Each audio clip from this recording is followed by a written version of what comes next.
The most unforgettable port you will ever cruise to is the next trip you'll take to somewhere new.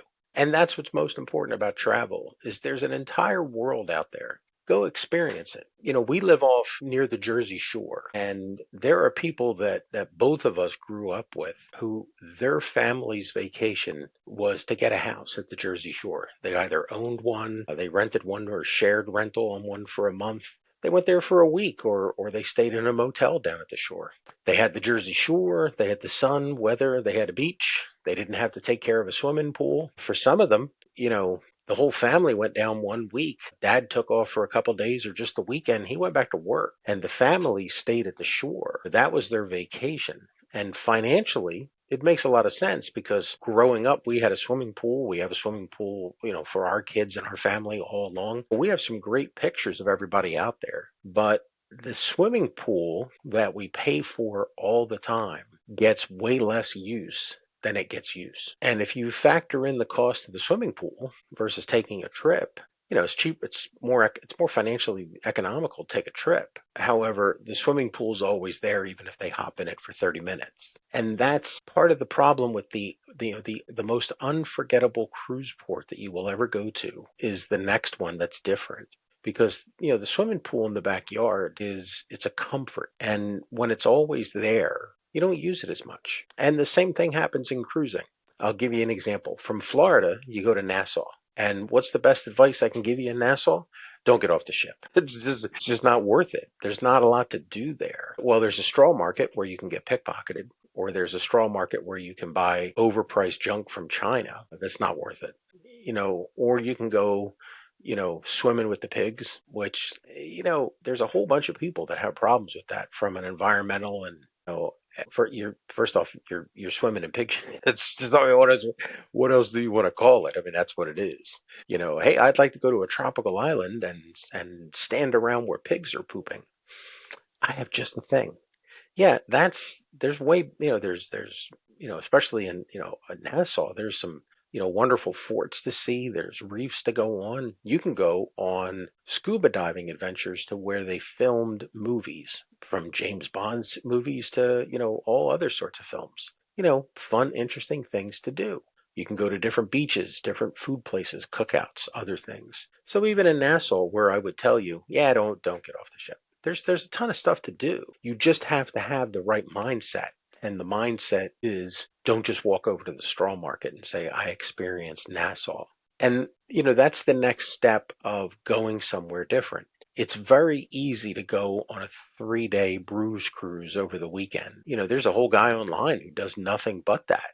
If Ann and I, before when we first started dating, if we had lived in Florida, man, I'd have been taking her on cruise dates every weekend myself because, covers your food, drinks, housekeeping, entertainment, takes you to different places. It's something for her to talk about, with all her friends that week. Oh my God, not only does he have dimples and he's modest, don't forget how modest he is, but look at where he took me to. So when you're looking at all the things that are going on in the world with politics, tariffs, Ann and I have a video coming up where we're going to be talking about how tariffs and Trump and his mouth and tweets are impacting travel. Because again, portside politics here.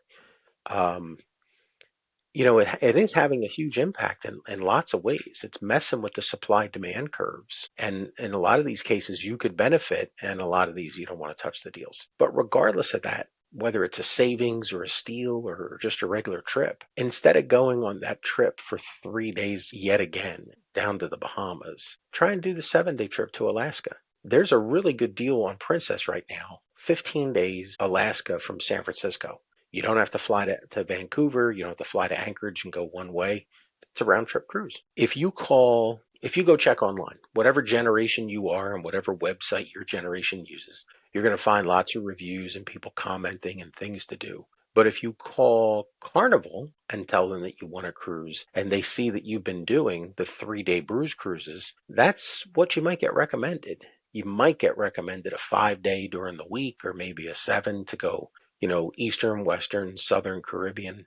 But even though Carnival umbrella owns Princess and other cruise lines, the Carnival reps aren't going to give you that information. Someone like Anna, is going to tell you, you know, 4.99 you're doing this, but for an extra $5 you could be out for 15 days and go see Alaska just as the animals start to come out of hibernation and all the new babies are born and all the sea creatures are working their way up, you know, from the Pacific, from Hawaii. You know, you can have this amazing experience. And the thing that makes it amazing and an unforgettable port for you to go to on your next cruise is you're doing something different. So you're going out there on an adventure. Travel is an adventure. Your vacation is your chance to, you know, rest, recharge, find what fits your style, bring yourself an audiobook, sit out there and get a tan, do whatever you want.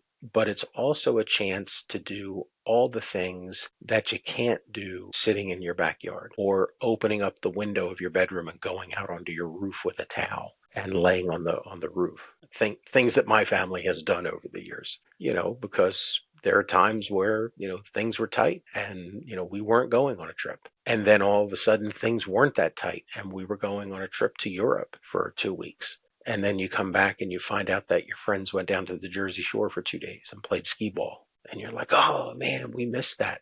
And then you think, yeah, you know, we did that last year. This year we went to Europe. We had a way better time because we built ourselves memories. So the most unforgettable cruise port that you can go to that you don't want to miss is your next one. Just make sure that it's not the same as the last one. Do something different. Go on a different excursion. And if your next cruise is, I'm going to Nassau, or I'm going on a 3-day cruise that goes to Nassau, and I'm not even going to bother to get off the ship, then why not take a different ship? Take a different cruise line. Do something to make it different. And that's what will make it unforgettable. Have a great day. And oh, wait, just a shout out to everybody who's been liking and commenting. That is having a huge boost on getting the channel started. Thank you very much. We are well on our way to hitting our goal of 1,000 subscribers. I'd like to hit that goal so I can stop asking you about it.